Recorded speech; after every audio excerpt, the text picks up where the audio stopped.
Okay, so I don't think it's really going to be possible for me to get through this entire video without angering at least some people, so let me just preface this by saying that the purpose of this video is for it to really just be a discussion into what I believe the design team's philosophy is when it comes to their approach to class balance and overall design, in particular as that applies to the martial classes in the game like the Barbarian, Fighter, and Monk.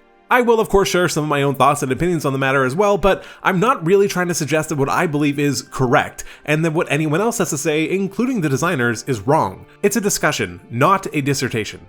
With that out of the way though, let's talk about the martial caster divide in One D&D and what it means for the game. This is a complicated topic that has come up in a few of my videos so far, but the last time I really talked about it was probably about a year and a half ago, well before the One D&D playtest began, and obviously even farther before we got the reveal of the weapon mastery system. Since it's been so long since that video, and now that we have a much better idea of where the game is heading, I thought it made sense to revisit the topic. Firstly, and for anyone not really in the know, what we're talking about when we say the martial caster divide is the concept that spellcasting classes in Dungeons & Dragons possess significantly more power and or versatility than non-spellcasting classes. While it isn't obviously necessarily the case, this reality has the potential to lead to a situation where players of certain classes may feel a little bit left out or unengaged during a session, or like their character is not providing anything of value to their group, which I would argue at least is probably about the worst feeling to have in a game of D&D. For me then, I guess the natural question that comes to my mind is whether or not this is a real problem, and I don't mean real as in whether or not the problem exists, because it's plainly obvious that it does. If you play the game for any reasonable amount of time, it isn't particularly difficult to realize that there is a stark difference between the capabilities of the martial and spellcasting classes in the game, and this gap only continues to grow as the campaign progresses. Instead, when I'm asking whether it's a real problem or not, what I'm really asking is whether or not the very real existence of the issue of the martial caster divide is something that needs to be addressed by the design team, and whether or not that fix fits within the parameters of the system of D&D 5e to do so. I'm currently trying to reach a stretch goal of 5,000 subscribers by the end of the year, so if you'd like to help support me in reaching that milestone, a sub to the channel would be incredibly appreciated. Thank you so much. This is a surprisingly complicated question to answer, and I don't actually have a solid one. I do have plenty of ideas of things that I would love to see included in the game that I feel would fit within the scope of 5e, but we'll get to that a little bit later on. Part of the reason that this is such a complicated question to answer is that it forces us to remember that us, the people who deeply engage with the game and the community, only represent a tiny fraction of the total player base of the game. For every treant monk out there who focuses so heavily on optimization and getting the absolute best out of every action, there's probably 100 or even 1,000 other players who just kind of want to swing the sword and hit the thing. Now, don't mistake that for me saying that the game should be designed to cater towards the most extreme of casual players, but similarly, I also don't think that it should be designed to heavily favor us, the more invested players. I think there's actually plenty of room for both types of design and for everything in between, but the reality is that who the team caters more toward will ultimately come down to a question of where they feel that they will derive the best return on their investment. For clarity, I'm not saying that as a shot or even to imply that it's a bad thing. At the end of the day, Dungeons & Dragons and Wizards of the Coast are a business, and in order for them to continue to make the game, it needs to continue to be successful. Now, this does kind of lead into the area of perpetual growth and whether that's even feasible, but that goes far beyond the scope of this video, so I'm not going to get into it. And I've strayed away from the main point anyway. Right, the martial caster divide. As we've established, it's definitely a real thing, but is it a real enough problem that something should be done about it? I would say, yeah. As a matter of fundamentals, I don't think that there's anything wrong with there being a quote-unquote dumb or simple character in the game. It seems pretty clear to me that Wizards of the Coast views the fighter, and particularly the champion fighter, to be that for 5th edition. Now, there's a reason that I didn't say a simple class, but instead I said a simple character. It seems a little bit one-dimensional and lackluster to me that if you're just getting into the game and want to try and play something a little bit easier to dip your feet into it, that the designers don't really give you all that many options. I mean, yeah, technically any class or subclass can be played by a person of any skill or knowledge level, but it really just becomes more of a question of commitment at that point, which can vary wildly across people and tables. What I'm getting at is that I really do feel like there should be some more simple options across the gradient of classes, whether martial or spellcaster, so fighters don't have to bear that burden on their own. The design team defended their choice to not bring maneuver-type abilities to the fighter, which could help close the gap to some degree, as they wanted to protect it to ensure that it can stay as the class that's easiest to learn and jump into. This feels unfair to people who want to play a champion fighter that has a little bit more depth, but even to martials in general, as it almost feels like they've been made to suffer due to the decision to keep fighters as the easiest point of entry into the game. I've said this before, and honestly I still stand by it, and that's that despite the amount of flack that 5e has gotten for being too easy or dumbed down or whatever, I still honestly feel like they have a long way to go as far as the new player experience is concerned. I don't buy the gatekeepy arguments that it should be hard or complicated and that it should require hours of reading and understanding of core mechanics. And it's also not enough to just pre-generate character sheets if the players don't know what any of it means. Large reference documents aren't all that helpful for someone who just kinda wants to jump into it to see if they like it before committing a lot of time to it. Because this is a game. I promise there was actually a point to all of this apparent rambling, with that point being that I think all of this really sets part of the groundwork for why the divide exists in the first place. The team clearly views martial classes as more introductory, and they seem very hesitant to want to bombard them with too many features or too many things to do in fear of overwhelming the player. However, I think an improved onboarding experience that offers something that maybe dramatically simplifies the character sheets or even alters some abilities across multiple classes would open up design space in the game proper to allow the designers to really flesh out the design space across all classes in the game. It's important to remember that it's really not all that difficult to just keep adding mechanics into the game. They can give a player 50 different things to do on any given turn, but the consideration needs to be made for whether that mechanic is adding value or if it's just something to do. Is this just the illusion of choice? Does the mechanic add fun to the game, or does it bog things down, or worse, negatively impact other aspects of the game? Wizards of the Coast, broadly speaking at least, knows what it is that they want to do with Dungeons & Dragons.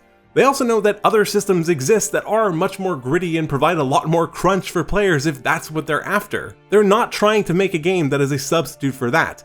They're trying to make D&D continue to work with whatever depth they can provide, given the direction that they've taken it in, and also keep making a profit. That might not appeal to everyone, particularly longtime players, and that's okay, but it's just the reality. Alright, so that was a lot of context, but I did say it was going to be more of an open-ended design philosophy discussion. I'm really curious to hear what you all think about this. But now, what would I actually like to see out of martial classes to help close that gap? Firstly, more ability score improvements or feats. To some extent, this has been helped by the fact that all characters will get access to a feat at first level, which is great and does transition feats from being an optional rule into being a core rule. However, this doesn't actually address the gap since, again, it's all characters. So while yeah, fighters and monks get a little nice power boost to start off a campaign, so do wizards and sorcerers. When it comes to ASIs during level progression, I would love to see martial classes get more. Right now, every class gets 5 ASIs as they level up, with the exception of the fighter that gets 7 and the rogue that gets 6. I would love to see all martial classes get 7, or honestly, maybe even 8,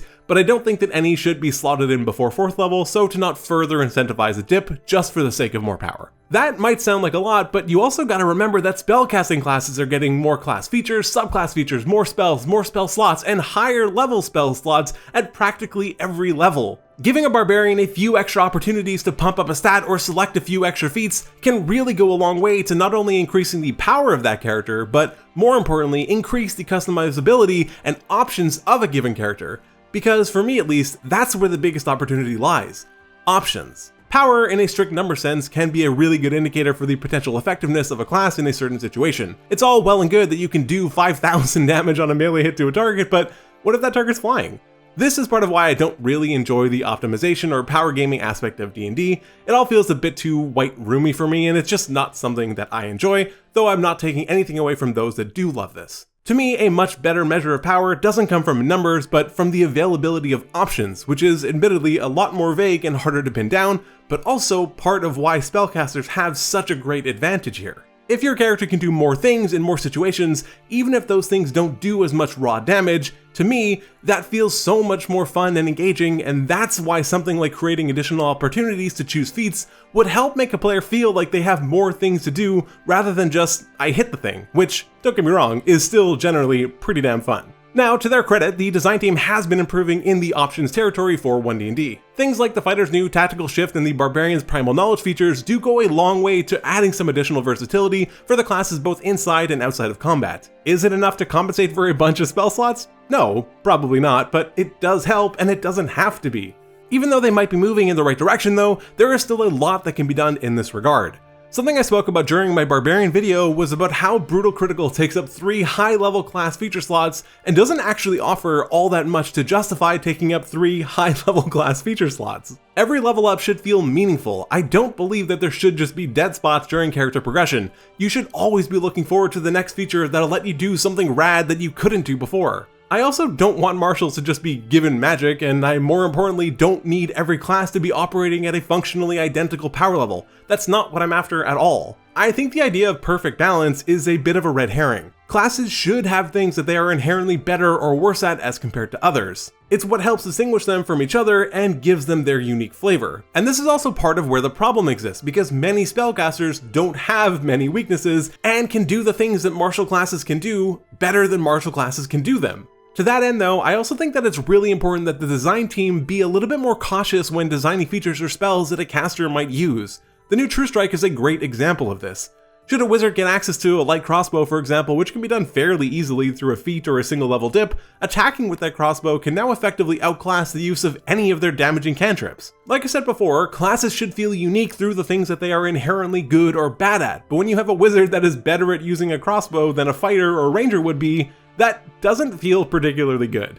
I really want to be clear here that I pretty firmly fall into the camp of not feeling like casters need to be on the receiving end of large-scale nerfs. There's been a lot of talk in the community recently about reverting casting systems or reintroducing spell interruptions, and while those might be cool ideas, I don't think that it meshes very well with the kind of game that 5e is trying to facilitate. Reintroducing spell interruptions does sound cool, and maybe it would add a layer of dimensionality to the game, but who is it helping? It makes casters feel worse, like they're losing something, and the martials don't feel any better for it either. They're not gaining anything because a caster lost something. The game isn't zero-sum in that respect. Another area I would love to see improvements are to fighting styles. I mentioned this in a video like a year and a half ago before One D&D, and it seems like very little has been done in this regard, which feels like a missed opportunity. I think it would be super cool if fighting styles scaled similar to how cantrips do, either to become more potent in what they offer, or just to offer the effects of other fighting styles at higher levels. Things like defense, interception, and protection could potentially all be melded together into a singular choice